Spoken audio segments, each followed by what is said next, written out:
അല്ല ഓളെവിടെ? ഇത്ര നേരമായിട്ട് അടുക്കളയ്ക്കൊന്നും വന്നില്ലല്ലോ. അവിടെ തന്നെ അവന്റെ കൂടെ തന്നെ ഇരിക്കുന്ന അമ്മ അവരവിടെ ഇരുന്നോട്ടെ, ഇവിടെ നമ്മൾ രണ്ടുപേരില്ലേ. ആ അത് ശരി, അത് പറഞ്ഞാൽ പറ്റില്ലല്ലോ. ഞാൻ പോയിട്ട് വിളിച്ചിട്ട് വരാം. ഏത് നേരം ഒട്ടിപ്പിടിച്ചുകൊണ്ട് എന്താ അടുക്കളയിൽ പണിയൊന്നുമില്ലേ? ആ പെണ്ണ് ഒറ്റയ്ക്കാണ് അടുക്കളയില്. അവളെ പോയിട്ട് സഹായിച്ചിട്ട് നമുക്ക് ഹെൽപ്പ് ചെയ്തിട്ടല്ലേ ഇപ്പൊ ഇവിടെ വന്നത്. ഞാനേ എന്റെ കുട്ടിയെടുത്ത് കുറച്ചേരി ഇരിക്കണ്ട. ഉള്ള പിന്നെ കാട്ടിക്കുട്ടലൊക്കെ വെറുതെയാണ്, ഒരു സാധനം ചെയ്യില്ല. ഇതൊക്കെ എന്നെ കാണിക്കാൻ വേണ്ടിയുള്ള കാട്ടിക്കുട്ടലുകളാണ്.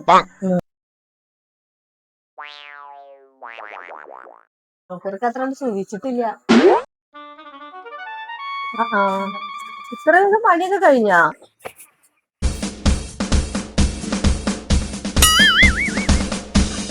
പണി കിട്ടിയല്ലേ? നിന്റെ കൂടെ അവിടെ ഇരിക്കുകയാണെങ്കിൽ നല്ല കാര്യം ഉണ്ടായിരുന്ന.